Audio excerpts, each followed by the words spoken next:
Bonjour à tous, bienvenue sur la chaîne donc pour la suite de la vidéo règle de boutons et bestioles. Donc je vous ai installé le jeu avec ce qu'il faut pour la partie, pour débuter la partie. Vous voyez qu'il y a beaucoup moins de matériel qu'on pourrait le croire, et c'est assez simple en définitif. Vous avez dans votre main les 4 cartes.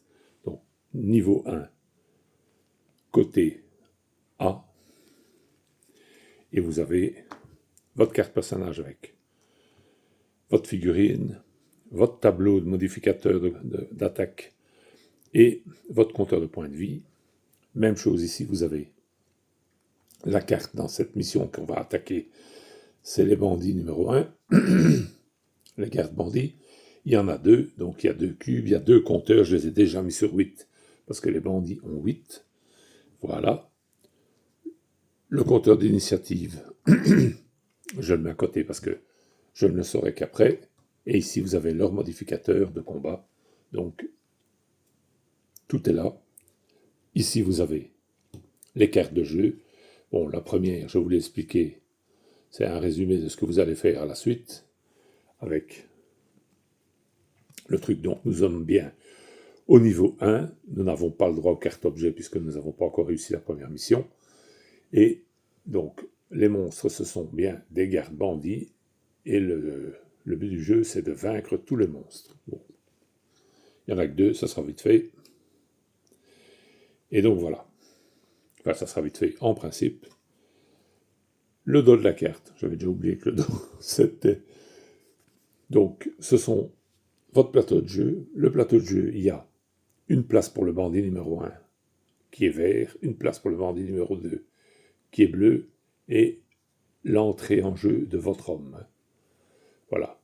Donc, on place... J'essaie de faire comme ça, peut-être. Ouais, non. Je ne sais pas si c'est beaucoup plus visible. Bon. J'essaie de le placer comme ça dans ma main. Hop. On va gagner du temps, je crois.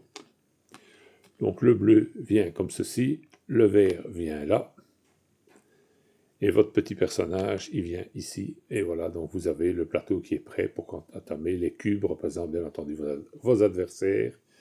Et la couleur du cube vous aide à vous rester focus et à savoir surtout à qui vous avez affaire. Donc le bandit numéro 1, le bandit numéro 2. Il joue dans l'ordre du numéro, puisque ce sont les mêmes. Le dé d'initiative, je vais le lancer après avoir choisi mon initiative, donc on commence par mon initiative. Et je choisis pour ça mes cartes. Bon, je vais commencer par choisir les actions que je veux faire. Alors, je décide, dans un premier temps, je vais faire une attaque avec une poussée ici. Et un mouvement ici de 3, tiens, voilà, hop. Ces 2 cartes-là restent dans ma main, donc les 2 que je ne joue pas restent dans ma main, et j'ai ces 2-là, ici, donc directement prêtes à jouer. Je vais choisir l'initiative. Je dois faire gaffe, parce que s'il fait un moins, potentiellement il peut jouer avant moi, donc il pourrait faire un 32. Lui, il a 30 dans le moins, donc s'il fait 30, il joue avant moi. S'il se trouve avec un moins, on va savoir tout de suite son initiative maintenant que j'ai choisi. De toute façon, j'ai envie de jouer le premier, donc je vais tenter de prendre bien entendu l'initiative la plus basse. Et lui, il fait 0. Et 0, ça lui fait une initiative de 50, donc il joue après moi. Voilà. L'initiative, c'est le chiffre le plus bas, c'est moi qui commence. C'est exactement ce que je voulais, j'ai eu de la chance parce que il y avait une carte qui potentiellement pouvait être plus basse que moi s'il lançait le dé qui faisait moins. Mais ce n'est pas son cas. Donc, je vais y aller. Alors, on est toujours obligé de jouer l'action supérieure d'une carte et l'action inférieure d'une carte. Vous avez choisi vos 2 cartes, après vous les copiez comme vous voulez, vous pouvez changer votre idée en cours de truc tant que vous n'avez pas joué les cartes, il n'y a pas de souci. Mais dès que vous jouez l'action d'une carte, vous êtes obligé de jouer l'action inverse à l'autre carte. Donc si vous jouez supérieur, vous jouez inférieur, si vous jouez inférieur, vous jouez supérieur. Dans l'ordre que vous voulez, gauche, droite. Le fait que vous ayez pris celle-là comme initiative n'a aucune importance, vous pouvez la jouer en deuxième. C'est simplement l'ordre qui vous intéresse le plus. Alors dans ce cas-ci, je vais donc faire un mouvement de 3. Donc je joue ici pour le mouvement de 3. Bon, comme il s'agit d'un simple mouvement, normalement j'ai le saut, vous voyez, je vous parlais là de pouvoir sauter obsédant un objet. Bien ça me dit que je peux faire un saut. En l'occurrence là, ça ne m'arrange pas, donc je vais faire 1, 2, et peut-être même 3, me mettre bien loin. Non, je vais rester là parce qu'il pourrait potentiellement me coincer. Donc on va faire comme ça. Voilà, je suis ici parce qu'on ne peut pas traverser bien entendu un ennemi. On peut sauter au-dessus si on a la capacité de saut comme j'ai ici, je pourrais sauter au-dessus mais pas le traverser. Donc voilà, ça c'est fait. Quand j'ai joué ma carte, je la retourne sur sa face B et je la mets dans ma main.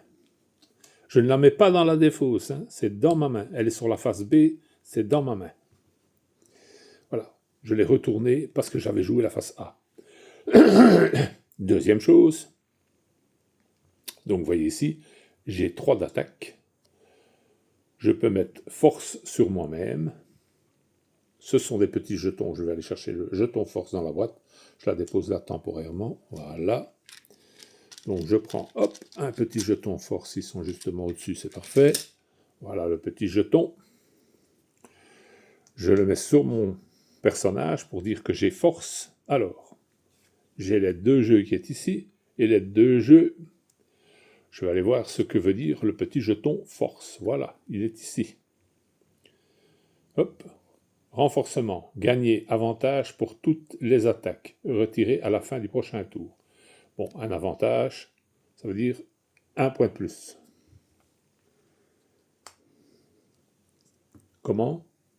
Tout simplement en lançant 2 fois le dé. L'avantage, vous lancez 2 fois le dé sur le tableau et vous prenez celui qui vous arrange le mieux. Potentiellement, je dis 1 point de plus, mais bon, c'est pas forcément 1 point de plus. Si je tape 2 fois un 0, c'est...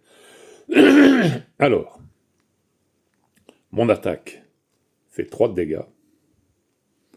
Donc j'ai avantage, je peux lancer 2 fois le dé sur le tableau des initiatives et prendre le meilleur résultat. De modificateur, pardon, et prendre le meilleur résultat. Premier, je fais un moins. Et le deuxième, ce sera un plus. Voilà. Oh, là, j'ai tué tout le monde. Voilà, voilà. J'étais là et lui était là. Ça, c'est con d'avoir lancé exactement dans ce coin. Donc, ça sera plus 1. Hop, je vous montre ça de près, vous voyez. Le plus, première ligne, c'est plus 1. 3 plus 1, ça fait 4. 4, moins 1. Pourquoi moins 1? Parce que mon adversaire a un bouclier permanent. Vous voyez, je ne sais pas si on le voit bien, mais il y a le petit sigle de l'infini là en dessous. Ce qui veut dire que le bouclier, il est permanent. Et donc, comme il a un bouclier permanent, bon, moi j'avais fait plus 1, moins 1, ça fait 3. Je lui fais 3 dégâts.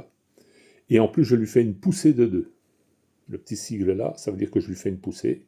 Je lui fais une poussée de 2. Donc, je suis face à l'adversaire vers le numéro 1. Je lui ai fait 3 dégâts, donc je descends à 5, puisque je lui avais fait un 4e dégât, mais je l'ai perdu en cours de route. Voilà. Donc vous voyez, il est redescendu à 5, il a déjà 3 blessures, il est déjà bien attaqué là. Il est quasi à la moitié de sa puissance, et mon action se termine. Donc l'avantage, je l'ai eu sur moi-même, c'est jusqu'à la fin du tour, je crois, si j'ai bien lu, je n'ai pas fait attention. Retirer à la fin du prochain tour. Donc je l'ai encore un tour. Voilà. J'ai fini mon jeu. Je retourne sur la face B et je la mets dans ma main. Voilà. C'est aussi simple que ça. Mon tour est fini. C'est au tour de mon adversaire. Bon, mon adversaire, c'est le 1 qui commence. Il est au contact, donc il ne va pas s'amuser à avancer. De quoi dispose normalement? Il pourrait avancer de 1 et me taper de 2. Mais là, il est déjà au contact, donc il se contente de taper. On va lancer son modificateur pour voir s'il y a une modification et de combien. Donc je lance le dé de modification. Il a fait plus, ça c'est pas de bol pour ma pomme, puisque c'est plus 1. Donc il fait 3, il me fait 3 dégâts. Il m'a rendu ce que je lui ai fait. Et hop, donc je prends ma roulette. 3 dégâts, ça fait très mal, vous voyez, 1, 2, et hop, 3. 3, on est à 9. Ça peut aller très vite dans Gloomhaven, voilà. Donc, parce que je n'ai aucun bouclier, je n'ai rien comme protection, je n'ai absolument rien, donc j'ai oublié un petit détail, donc j'ai fait une attaque, j'ai descendu pour le tour suivant, je l'avais oublié. Ça c'est parce que j'essaie de ne pas oublier de penser à certains trucs, et ici idem, donc il a fait son attaque, il est descendu. Le tour suivant, regardez, s'il fait plus, je perds 2 points au mieux d'un. Voilà, donc ça c'est fait. Lui a fini son tour, c'est à l'autre, il n'y a que 1 de mouvement à ce tour-ci, hein, comme vous voyez ici. Voilà, vous voyez, le mouvement est de 1, puisque c'est la colonne qui est en dessous. Et donc, il descend, hop, il vient le plus rapidement possible vers moi. Bon, ben il vient, mais il est trop loin, il n'a aucune attaque à distance. Donc, je suis sauf, je ne l'ai pas sur le dos pour ce tour-ci. Voilà, vous avez déjà la fin du premier round qui est fait. On passe au round suivant. Vous voyez que c'est assez simple. Je reprends les 4 cartes, donc en l'occurrence, j'en ai 2 maintenant qui sont sur leur face B, j'en ai 2 qui sont sur la face A, et je choisis, comme au premier tour, qu'est-ce que je vais faire? Alors, je vais lui choisir, l'attaque ici me plaît bien, 4 dégâts, ça me plaît bien, on va peut-être prendre celle-là. Je suis déjà au corps à corps, je prendrai peut-être bien une autre attaque, je vais réfléchir un petit peu. Qu'est-ce que je pourrais prendre? Il faut que je prenne quelque chose qui me garde l'initiative. Je vais prendre celle-ci. Voilà. Je vais prendre celle-ci. Donc, j'ai pris une carte B, une carte A. Ça tombe très bien. Comme ça, je pourrais vous montrer la suite. Voilà. Et je prends mon initiative ici de 15. Oula. Donc, de 15. L'autre, elle est de 86. Avec 86, j'ai aucune chance de jouer en premier. Moi, ça m'arrange de jouer premier. Donc, je vais prendre mon initiative. J'ai fait une faute. J'ai fait une boulette. J'ai pris 2. Non, je me suis trompé. Je dois changer. Je vais faire comme ceci. Excusez-moi, ça change rien. J'ai une A et une B, ça m'arrange bien, voilà. Mais je peux, comme je suis contre, j'ai plus intérêt à faire 2 attaques, vous voyez. Je vais prendre le dessous, l'attaque, et le dessus, l'attaque. Parce que potentiellement, j'ai une chance de l'éliminer. Donc, je vais faire comme ça. Et je vais prendre mon initiative 27. Voilà. C'est plus intéressant.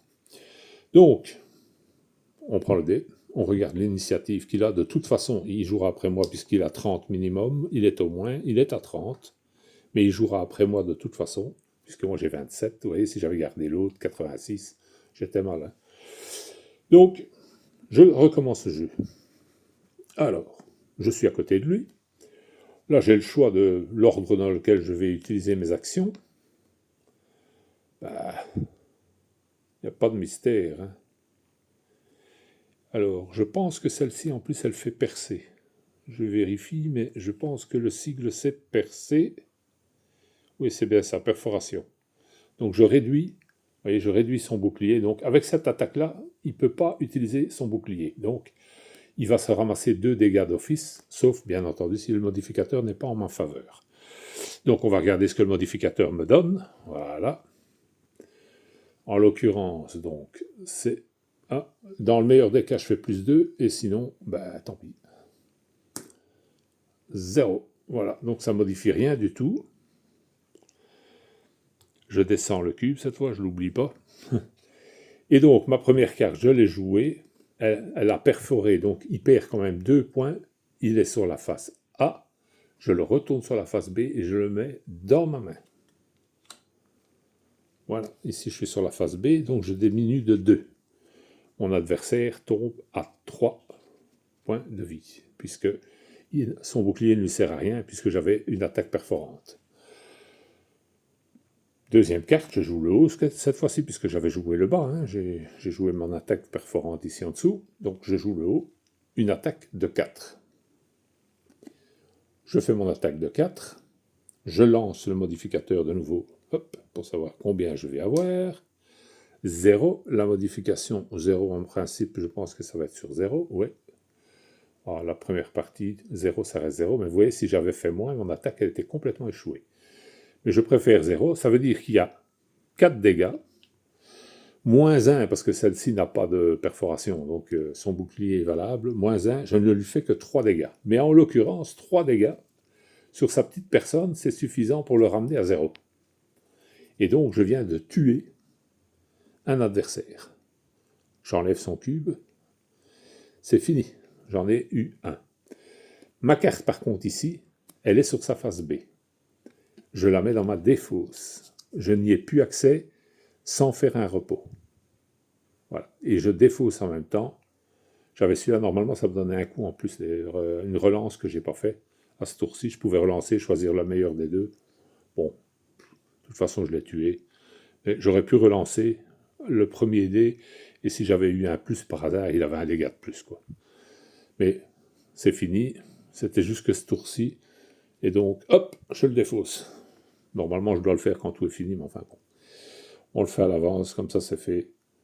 Donc, il ne reste plus que lui. Alors lui, pour ce tour-ci, il a 2 déplacements, une attaque et un bouclier supplémentaire. Cumulable avec celui-là, ça fait 2. Donc, voilà. Vous allez me dire, le bouclier n'a plus beaucoup d'importance puisque c'est lui qui m'attaque. Il aurait de l'importance s'il avait pu jouer avant moi et se mettre au contact. Il aurait gagné 2 boucliers. Ce qui ne sera pas le cas, mais bon. Alors, il doit aller le plus vite vers moi. Il va faire 1, 2, et heureusement pour moi, donc moi je suis ici, à côté de l'autre que j'avais. Il est encore trop loin pour m'attaquer, donc il ne peut pas m'attaquer du tout. Voilà, donc vous voyez, le deuxième round est déjà fini. J'ai réussi à défaire le premier adversaire. Bon, après, c'est la mission 1, hein. C'est la plus simple. Hein. Qu'est-ce qui se passe ensuite? Eh bien, maintenant, je n'ai plus que 3 cartes pour faire un choix, pour le round suivant. Donc on passe déjà au round suivant. Hein. Alors, je choisis dans mes 3 cartes, puisqu'il m'en reste 3. J'ai 2 cartes sur leur face B déjà, une sur la A. Là, si je vais vers lui, j'ai une attaque. J'ai une attaque ici. Si je vais vers lui...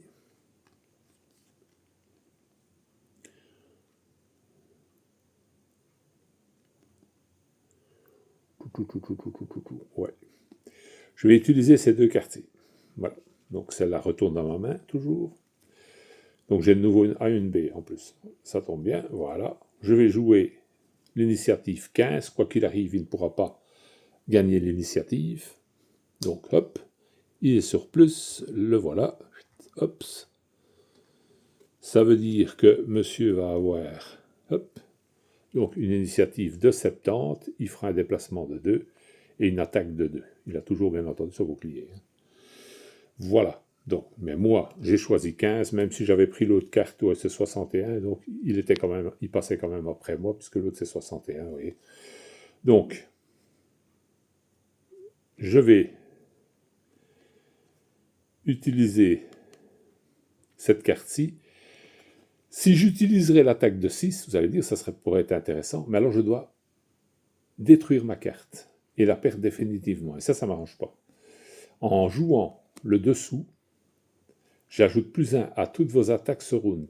Donc, j'ai un déplacement de 3, et ça me ferait une attaque de 4 avec un bouclier pour me défendre par la suite. Donc, on va faire ça. Je vais jouer mon déplacement ici, qui me donne donc un ajout de plus 1. Comme elle est sur sa face B, je la joue après mon déplacement, donc mon déplacement de 3.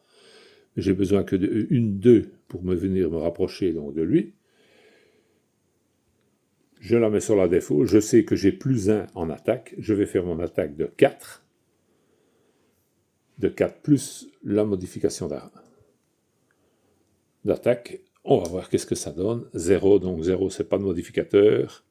Hop, on passe au suivant. Voilà. Je lui fais 4 dégâts, puisque j'ai un dégât de plus, moins son bouclier, ça me fait 3 dégâts.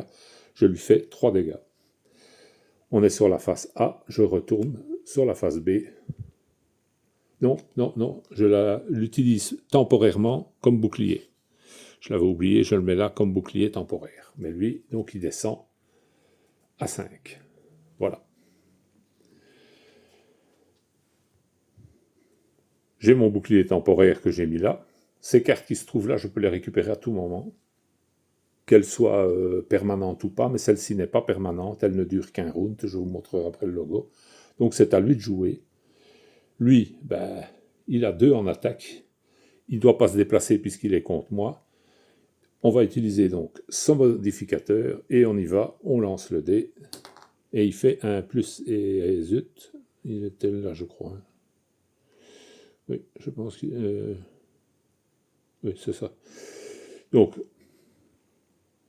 il fait un plus. Bon, ben, je ne sais pas si vous voyez bien, c'est mal tourbé, c'est plus 1. Hein. Oui, il était là au-dessus. Ah non, non, non, il est là, pardon. Donc ça fait plus 2. Donc il me fait 4 dégâts. 4 dégâts. Mais heureusement pour moi, j'ai le bouclier, donc j'en prends que 3. Voilà. Et donc, on passe à 6. Vous voyez que c'est chaud, hein? C'est chaud patate. Ça descend vite. Hein? On passe à 6. Bon. Le round est terminé. Donc, on recommence un round. Il me reste une seule carte en main. Celle-là, je peux la récupérer gratuitement. Donc, ce qui fait que potentiellement, j'ai 2 cartes en main. Ça, c'est pas un problème. Si je perds encore une carte, j'aurais dû faire un repos pour récupérer les cartes qui sont là. Donc, j'ai ces 2 cartes-ci. Je vais les jouer plutôt que de faire un repos. Celle-ci, je l'ai récupérée, donc je la retourne sur sa face B. Voilà. Alors, qu'est-ce que je vais faire? Qu'est-ce qu'il me reste à faire avec ça? Vérifier un truc parce que je ne me rappelle pas tous les symboles comme ça. Celle-ci, ça donne une riposte. Oui, bon.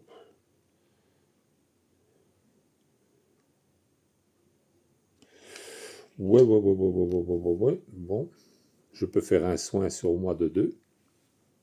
Ça pourrait être bien aussi.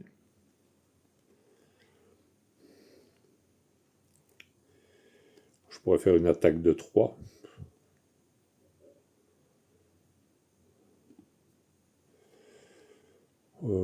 Je suis contre lui, oui, je vais les prendre comme ça. Hein. Ouais, pourquoi pas, je vais les prendre comme ça. Je vais sûrement faire un soin sur moi, donc voilà. J'ai là l'initiative 18. Lui, c'est le moins, il a l'initiative 30. Voilà. Et donc, je commence et je vais donc faire un soin. La goutte avec un plus, c'est plus 2 sur vous-même. Bon, je me soigne, bien sûr, sur moi-même. Je ne vais pas soigner les ennemis. Et comme on est tout seul, forcément que c'est sur soi-même. Hein. Je ne sais pas pourquoi est-ce qu'ils l'ont précisé sur la carte, mais bon. Elle était sur la B, je viens de faire mon soin, je la défausse. Il me reste une carte à jouer, mon attaque. Je vais lancer une attaque de 3. Alors ici, si j'avais eu l'élément en question, ça faisait plus 1 d'attaque et 2 perforants. En l'occurrence, malheureusement, je n'ai pas ça en main, je ne l'ai pas.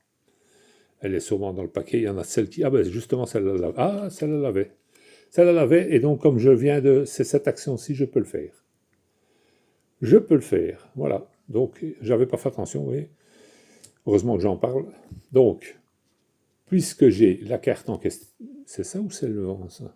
Parce que c'est tellement petit que... Hop. Non, c'est pas la feuille, ça. Non, c'est pas la feuille. Non, c'est pas le bon. C'est pas le bon élément. Donc je ne peux pas le faire. Donc je peux faire simplement une attaque normale de 3, c'est ce que je vais faire. Je vais lui faire une attaque de 3. Voilà. Et puis c'est tout quoi. Alors, elle est aussi sur la face B, donc je vais lancer mon modificateur. Je ne l'ai pas baissé au tour-ci. Ben, je n'ai pas encore attaqué ce tour-ci, imbécile.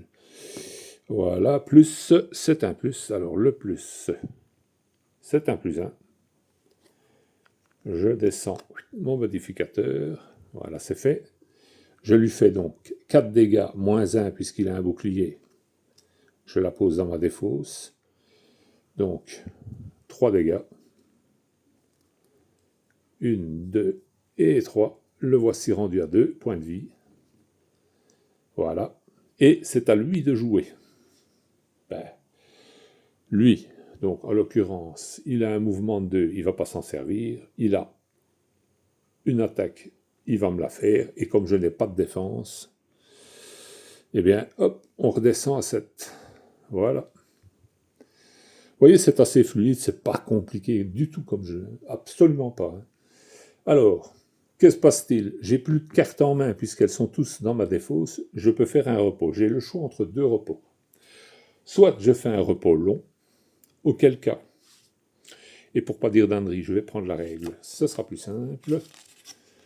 Voilà. Donc, le repos long. Au lieu de choisir 2 cartes à jouer pour le round, vous pouvez déclarer un repos long. Vous jouerez votre tour à l'initiative 99. Suivez les étapes suivantes. Donc ça veut dire que d'office, je suis le dernier à jouer. Alors, vous reprenez dans votre main toutes les cartes de votre défausse. Ensuite, perdez une carte au choix de votre main. Effectuez un soin de 2 sur vous-même. Et si vous récupérez également des objets, mais vous n'en avez pas. Donc, ils expliquent ça, c'est parce que c'est l'explication du jeu de base. Donc, si je fais un repos long, je prends les cartes, je les remets sur la face A, bien sûr, et je choisis celle que je défausse. Et je me remets 2 points de santé. Si je fais un repos court, donc vous pouvez prendre un repos court à la fin du round. Dans ce cas, reprenez dans votre main toutes les cartes de votre défausse, puis retournez-les face A. Ensuite, vous perdez une carte au hasard. Là, je ne choisis plus rien du tout. Si vous souhaitez la garder, vous pouvez subir un dégât pour perdre une autre carte au hasard à la place. Donc, quoi qu'il arrive, je perdrai une carte, mais bon, ici, j'aurai ou le choix ou au hasard. Je pense que vu la situation du jeu, je vais prendre le risque et je vais choisir ma carte. Alors, quelle carte que je vais défausser?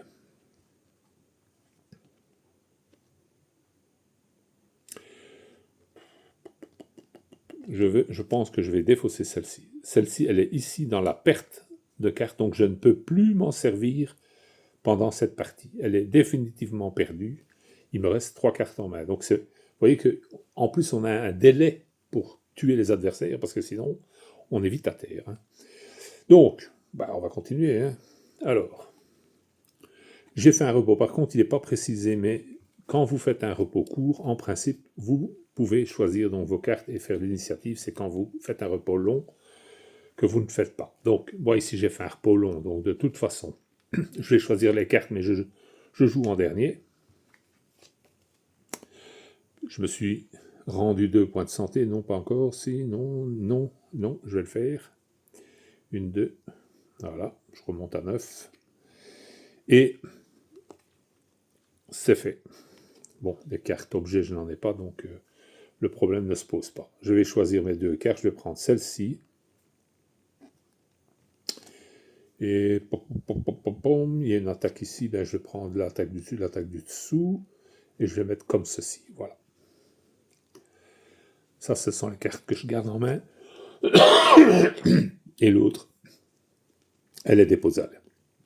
Donc, je prends l'initiative 27, bien sûr. Je lance le dé d'initiative de mon adversaire.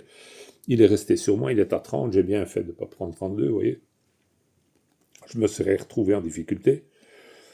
Et donc, dans ce cas de figure-ci, il lui reste que 2 points de vie. Mon intérêt, c'est de le trucider le plus vite possible. Alors, je ne vais pas jouer celle-ci en premier, malgré qu'elle fait 3 points d'attaque. Celle-ci n'en fait que 2.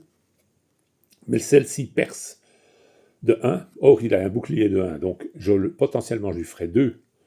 Si je ne tombe pas sur un mauvais chiffre, je lui fais 2. Et ça suffit. Par contre, ici, j'aurais poussé. Et alors, je ne serais plus en mesure de taper ma deuxième attaque. Et ça m'arrangerait moins. Donc, vous voyez que ça a une importance dans l'ordre dans lequel vous jouez les affaires. Donc, on va commencer par celle-ci. Et bon, puisqu'on commence par celle-là, je vais faire donc une attaque de 2 avec percée. Donc, son bouclier ne compte pas. Je lance mon modificateur pour voir qu'est-ce que j'obtiens. Bon, hop, c'est 0. 0 sur le truc, c'est 0. Malheureusement, vous voyez, ça aurait pu être x2. Mais ça n'a aucune importance dans ce cas de figure-ci. Donc, je lui fais 2 dégâts. Je retourne la carte, je la pose ici. Et je peux déposer ma deuxième carte parce que 2 dégâts, ben, c'est suffisant pour l'achever.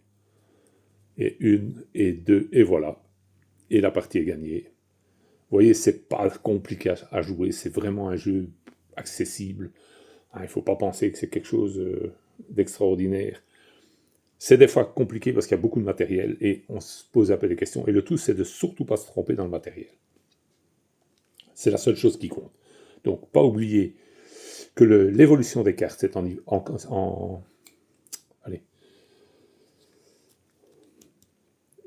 par rapport au niveau.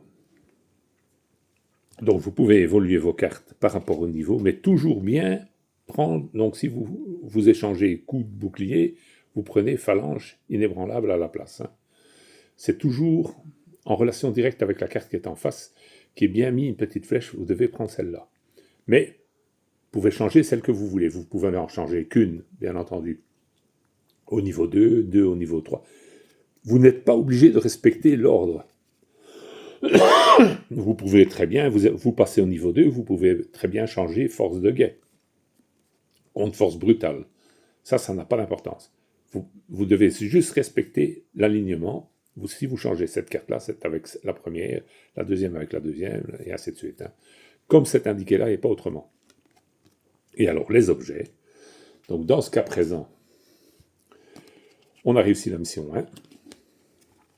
Vous avez notre ami le collectionneur qui vous explique un petit peu 2-3 histoires et que vous pouvez utiliser les objets. Et vous passez à la mission 2. La mission 1, elle est là. Je me trompe.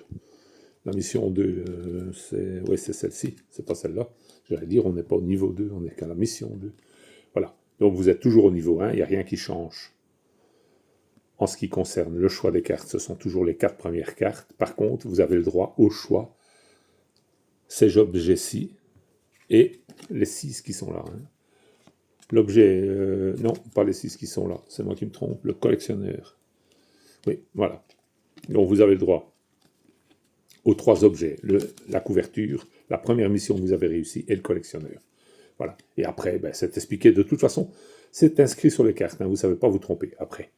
Les actions des cartes, vous pouvez les faire pendant votre tour. Donc, bien mis, pendant votre tour, ajoutez saut à tous vos déplacements. Donc, celle-ci vous permet de sauter. Vous voyez, c'est une truc supplémentaire. Alors, elle se trouve comme ça sur votre carte. Vous avez par exemple un mouvement de 4 mais qui n'a pas un saut, vous décidez d'utiliser le saut, tout simplement, vous faites ceci au moment où vous faites votre mouvement et vous sautez. Voilà. C'est aussi simple que ça. Vous utilisez l'objet au moment où vous en avez besoin, vous l'inclinez pour dire qu'il a été utilisé. Sur un repos long, vous pouvez redresser les objets.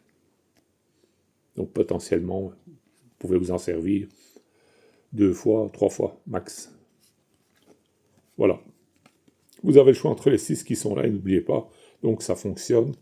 C'est le numéro de la mission, divisé par 2, arrondi au supérieur, pour le nombre d'objets. Donc, 1, ça fait un demi, ça fait un objet. Voilà. C'est pas plus compliqué que ça. Vous voyez que le jeu est assez simple en soi et assez fluide. Si vous avez d'autres petites questions, vous n'avez qu'à les mettre en commentaire, mais vous voyez que c'est un jeu accessible. Il ne faut pas croire qu'il faut avoir fait Sciences Po pour jouer à Gloomhaven. Et celui-ci est très bien en plus comme jeu de voyage, vous pouvez le prendre avec vous. Du moment où vous avez un coin de table, bon ici je prends beaucoup de place parce que j'essaie de vous montrer tout assez clairement, mais normalement vous n'étalez pas le jeu, vous gardez dans la boîte tout ce que vous n'avez pas besoin. Donc c'est assez facile de jouer sur un coin de table, au camping, n'importe où. C'est un chouette jeu, quoi. Voilà. J'espère que ça vous aura éclairci un petit peu sur l'affaire. Et je vous souhaite une bonne journée.